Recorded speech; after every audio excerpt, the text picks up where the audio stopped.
Saudações, irmãos. Estamos aqui reunidos para mais este momento em que vamos agora unir os nossos pensamentos e irradiá-los, levando paz, amor, equilíbrio espiritual para todos os lugares aonde o nosso pensamento chegar. Vamos mentalizar os nossos lares, solicitando ao Mestre Jesus que permita sejam retirados todos os fluidos deletérios que lá estejam e que energias de harmonia, saúde, equilíbrio e paz preencham os nossos lares.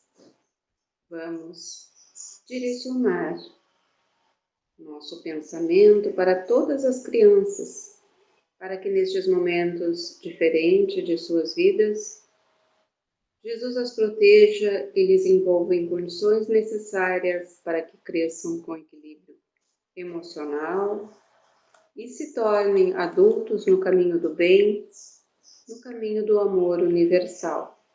Que esta trajetória em suas vidas seja um momento de grande aprendizado. Assim também enviamos o nosso pensamento a todos aqueles que se encontram apavorados, desesperados, que eles possam buscar em Jesus o seu consolo e o seu amparo. Aqueles que se encontram nas ruas, que Jesus possa envolvê-los em seu divino amor. Vamos pedir pelos nossos doentes, que recebam energias salutares, revigorantes, para atenuar as suas dores.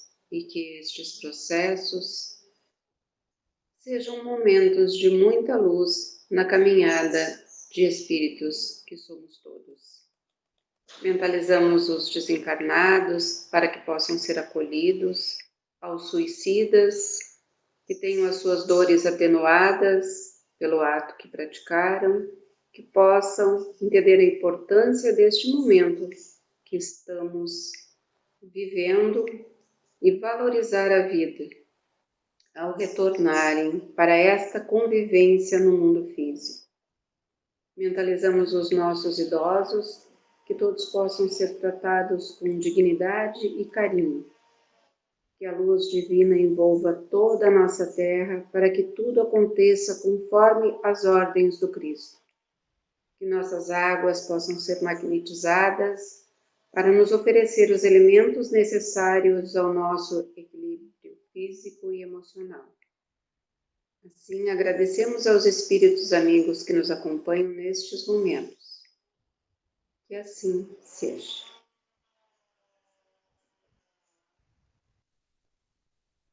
Boa tarde, então, queridos irmãos, mais uma vez aqui reunidos nessa doutrina do nosso Mestre Jesus. Então, vamos, nessa tarde de hoje, abordar mais um tema que está no livro Vinha de Luz, em seu início, no texto de Emmanuel, no capítulo 57, no texto intitulado Não te afastes. Então, esse texto, ele tem uma frase provinda já da oração Pai Nosso, que ele nos traz, assim, um grande esclarecimento, um esclarecimento que nos tira, assim, de muitos equívocos do nosso entendimento equivocado. Então, na frase que tem nessa oração, que diz assim, ó, mas livrai-nos do mal, que é o nosso tema de hoje. Então, neste texto, Emmanuel vai, a cada frase, ele vai nos esclarecendo. Vai nos esclarecendo onde nós estamos na verdade, como nós reagimos nesse ambiente onde nós estamos, e, por fim, ele traz uma valiosa informação para nós, muito esclarecedora. E ele traz assim, inicialmente: a superfície do mundo é indiscutivelmente a escola dos espíritos encarnados. É impossível recolher ensinamentos a fugirmos da lição. E como nós reagimos diante disso? Aí ele traz como nós reagimos. Nós permanecemos no mundo defendendo-nos uns dos outros, nós continuamos enxergando espinhos onde desabrocham muitas flores, e nós sempre vamos nos atendo no lado ruim da nossa vida, condenando a paisagem a que fomos conduzidos por Deus a serviço nosso. E ele segue trazendo uma informação brilhante, que ele diz assim: a sabedoria do cristianismo não consiste em insular a criatura na santidade artificialista, mas sim fazê-la ativo no trabalho de transformação. Então, meus irmãos, a transformação, para que eu transformar o mal no bem, transformar a dor na bênção e a ignorância no conhecimento. Só que, para que eu transforme o mal no bem, o mal tem que chegar para mim. Para que eu transforme a dor numa bênção, essa dor tem que chegar para mim. Então, assim, só que para que ocorra essa transformação, eu vou ter que sempre considerar a vontade de Deus acima da minha vontade. E no Pai Nosso diz assim: seja feita a vossa vontade acima dos nossos desejos. Ou também assim: seja feita a vossa vontade, assim na terra como no céu. Ou seja, aqui onde nós estamos nesse ambiente encarnados, como também quando nós estivermos no plano espiritual. Nós teremos que sempre considerar a vontade de Deus acima da nossa vontade, em qualquer plano da vida. Só que os nossos desejos, principalmente aqui onde nós vivemos, geralmente, eles estão alicerçados em coisas que nos enchem de alegria, de satisfação, de euforia, e geralmente são de ordem material. São de um caráter vaidoso, onde eu quero um cargo importante, onde eu quero ter uma posse importante, onde eu quero ter títulos importantes, coisas assim, coisas que são mutáveis e que são importantes por um determinado tempo, e por serem imutáveis, há de chegar um tempo que elas perdem totalmente a importância. Só que as leis de Deus, elas são pautadas em valores bem maiores do que este. E não existe valor maior do que os de Deus. E é por isso que os valores de Deus, as leis de Deus, elas são eternas. Porque não existe leis com maiores valores morais do que as leis de Deus. Então, na verdade, se nós pensarmos assim, nós concluímos que o lugar onde nós moramos, as pessoas que convivem junto com a gente, na nossa casa, no nosso trabalho, na escola, todos que nos rodeiam, todos que nos cercam, é o que diz o texto ali. Constituem a paisagem a que fomos conduzidos por Deus a serviço de reparação.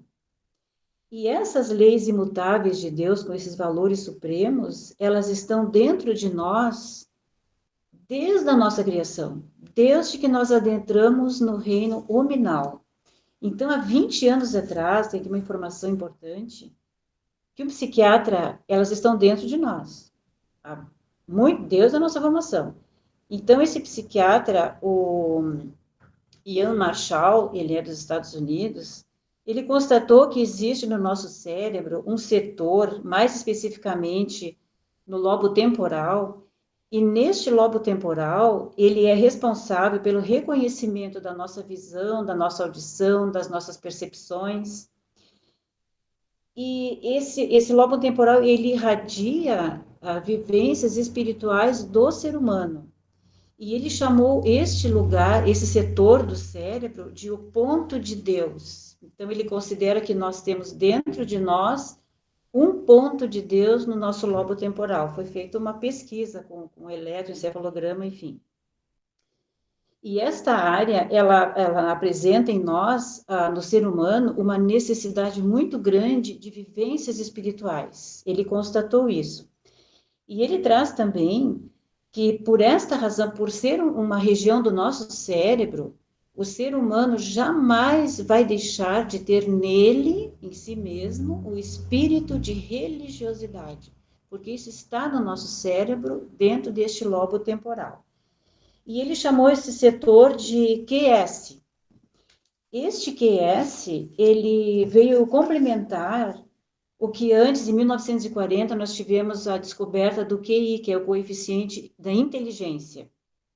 E eu me lembro que quando eu trabalhava, alfabetizava, nós organizávamos as turmas e nós aplicávamos o teste de QI, que nós tínhamos esses testes para medir o coeficiente da inteligência das crianças. Então, nós separávamos por turmas. Aqueles que tinham QI mais elevado, o QI de tanto a tanto, era com numerações, para que o professor trabalhasse de uma forma contemplando o nível da turma que ele ia pegar, exigindo mais, exigindo outros tipos de trabalhinhos para desenvolver a inteligência. Em 1990 surgiu um novo QI, que é o coeficiente espiritual. Então, desde 1990 tem o QE, que é o coeficiente espiritual. Não, perdão, o coeficiente emocional. 1990. E agora, 20 anos atrás, veio então o QS, que é o coeficiente espiritual, porque ele determinou, como assim em inglês, né, spiritual conscience. Então, é o coeficiente espiritual, que é o ponto de Deus em nós. E ele constatou que as pessoas que têm esse coeficiente espiritual mais desenvolvido são pessoas que têm mais fraternidade, pessoas que têm bastante sensibilidade, são pessoas que têm assim acreditam muito na vida, são pessoas que têm um equilíbrio emocional maior, quando elas têm o QS, que é o coeficiente espiritual, mais desenvolvido. E um dia Jesus nos disse isso, quando ele disse assim, ó, o reino dos céus está dentro de vós. E realmente, né, esse ponto de Deus em nós, com certeza é o que Jesus nos passou nesse momento. E nós sentimos isso, a gente sente isso. Quando a gente pratica o bem, pratica a caridade, mas assim, aquela verdadeira caridade, nós sentimos um bem-estar muito grande. Um bem-estar muito grande. E esse bem-estar, às vezes, ele é tão grande que a gente fica movido a fazer de novo. Né? Então, eu ajudei aquelas pessoas, eu fiz aquela boa ação para aquelas pessoas, e me fez um bem tão grande, eu tive um bem-estar, uma coisa tão boa, que agora eu vou fazer mais caridade. Então, a pessoa começa a fazer mais caridade. A verdadeira caridade. Só que a gente podia pensar assim, tá, mas eu vou fazer a caridade porque me faz bem, ou porque realmente eu quero a reação daquelas pessoas, o que elas sentem é o que é o bem. Então a gente pensar que eu sou egoísta, que eu faço a caridade porque eu me sinto, só que até nesse momento eu penso no meu bem-estar, né? A gente poderia pensar assim, né? Mas isso não importa, porque nós temos que ter a consciência que o egoísmo faz parte integrante do nosso ser, em maior ou em menor grau ele faz parte, mas que a gente deve sim continuar fazendo a caridade, porque o que vai acontecer? A gente fazendo essa caridade, fazendo sempre uma ação boa por alguém, ou por um animal, ou por uma ONG, alguma coisa assim nesse sentido, a gente vai procurar, identificando isso, a gente vai procurar sempre não se ater no bem que está fazendo para mim, mas se ater assim, naquele que está recebendo, se ater mais naquilo que está acontecendo para aquela pessoa, para aquela entidade, para aqueles animais, enfim, para o que for. Se ater nisso. Porque aí nós vamos rompendo assim, essa casca do egoísmo, desse nosso eu, né? Nós vamos rompendo essa casca, saindo desse casulo e vamos nos vencendo a nós mesmos, né? Nós vamos gradativamente vencendo a nós mesmos. E a Madre Teresa, ela traz um ensinamento assim que é espetacular, quando ela diz, entre outras coisas, ela diz assim: tudo é entre você e Deus e nunca foi entre você e os outros. Então, esse ensinamento, ele solidifica muito e sustenta muito a nossa boa conduta frente a muitas coisas que a gente presencia hoje na nossa vida. Por exemplo, assim, ó, nós nos deparamos com um problema muito difícil, cai assim no nosso colo, um problema enorme. A gente já vai recorrendo logo, assim, já se recorre para uma solução rápida, fácil, que seja mais econômica, que seja mais assim, imediata, né? E não vai faltar pessoas que nos apoiem nisso. Não, faz assim, custa mais barato, todo mundo faz, nem esquenta, resolve-se de uma vez. E isso vai indo assim, né?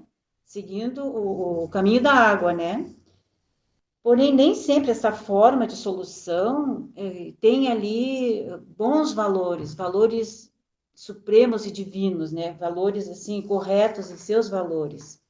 Geralmente não tem muito. Essa é a porta larga que se apresenta para nós. Mas por outro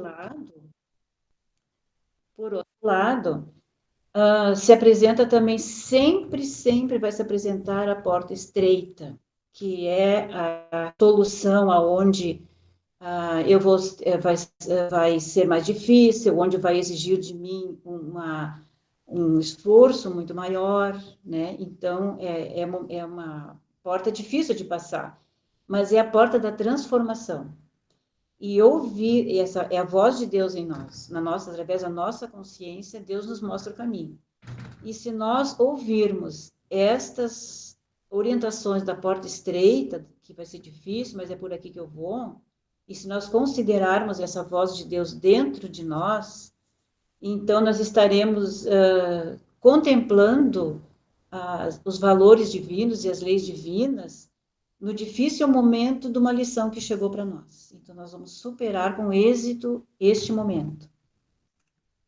E uma outra situação que ocorre muito, coisas assim bem fortes mesmo, é que isso é o Divaldo que trouxe num determinado momento, numa exposição que ele fez, ele trouxe mais ou menos assim, que hoje nós presenciamos muitos posicionamentos ditos como verdades. E esses posicionamentos, eles vão evoluindo, eles vão passando para movimentos com expressivo número de pessoas e manifestações, e às vezes viram em leis, ou passam assim por um judiciário onde é considerado normal.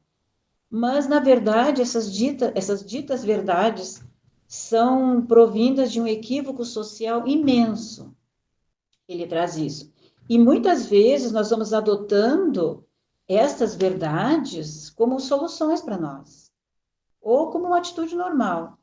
Porém, elas não fazem parte das leis divinas.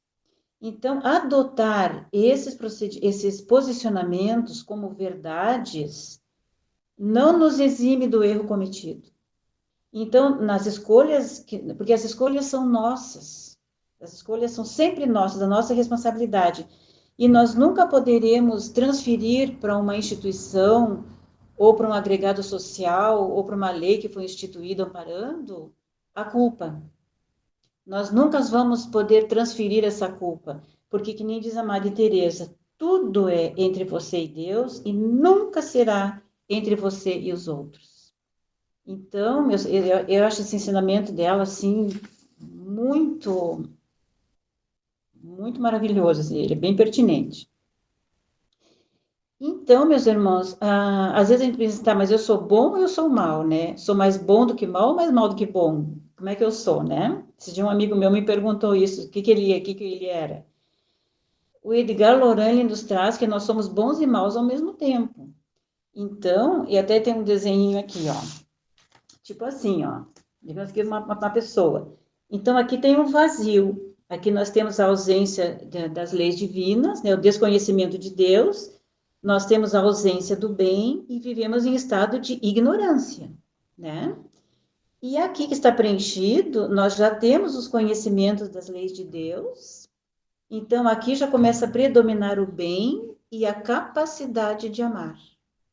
E quanto mais nós vamos preenchendo este vazio aqui assim, mais nós vamos resgatando as nossas faltas.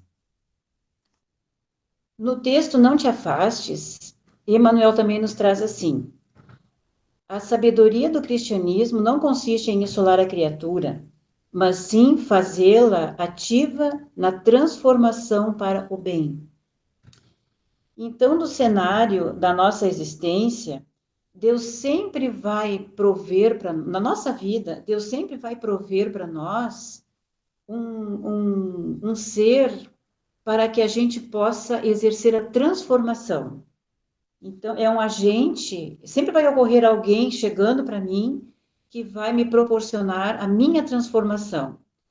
E este agente é o agente transformador, que seria este aqui, ó, é o agente transformador. Então, é alguém que vai chegar para mim com necessidades financeiras, com dificuldades morais, precisando de educação, precisando de um auxílio das mais diversas formas, precisando de educação, precisando de uma série de coisas, das mais diversas formas. Esse aqui é o ser transformador que vai chegar para a pessoa, para mim ou para qualquer um de nós. Vai chegar para este aqui, que é o agente em transformação.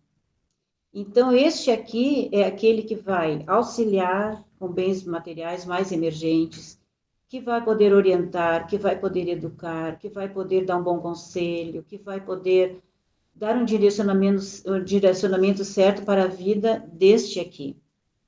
Então, a gente pode perguntar assim, ó, mas na verdade, né, quem é o agente, quem é então o que mais precisa? É o transformador ou é aquele em transformação?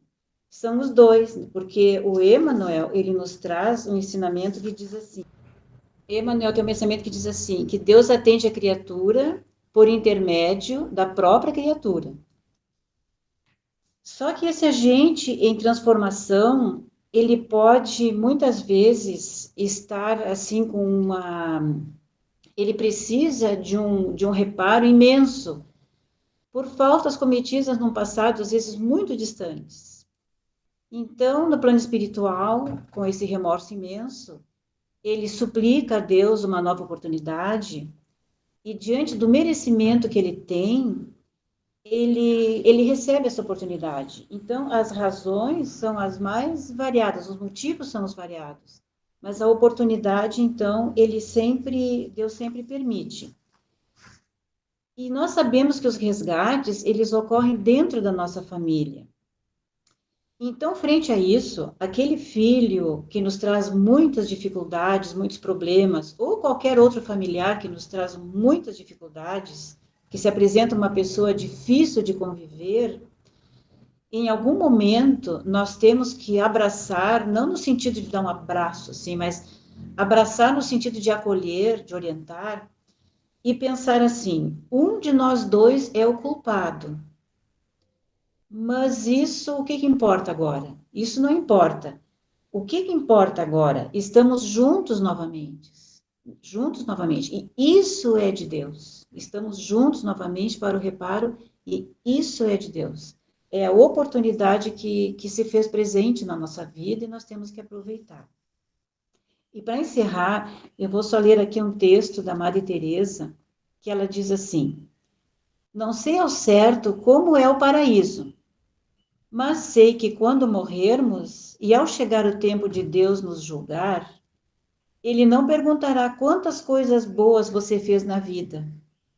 Antes, Ele perguntará quanto amor você colocou naquilo que você fez.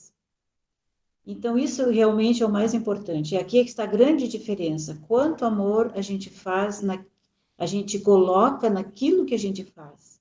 Esta é a grande diferença. Então, meus irmãos, foi muito bom ter feito essa pesquisa, esses estudos desse tema tão maravilhoso, que faz parte da oração Pai Nosso que Jesus nos ensinou. E essa oração, ela é completa. Se nós pegarmos cada frase, ela dá para escrever um livro com cada frase dessa oração. E nós somos gratos por tudo isso, né? Por podermos estar convivendo dentro desses ensinamentos e tentando nos melhorarmos e a termos, né, para aproveitarmos cada oportunidade que Deus põe à nossa frente. Eu agradeço a todos, um beijo no coração de cada um dos irmãos e ficamos com Deus. Agradecemos ao trabalho que foi executado, todas as informações que recebemos, a espiritualidade amiga que nos permite estes momentos de reflexão. Que Jesus estenda a todos nós sua mão amiga para que possamos caminhar na sua direção, domando as nossas más inclinações. Estes ensinamentos que nos chegam nos renovem sempre, que assim seja.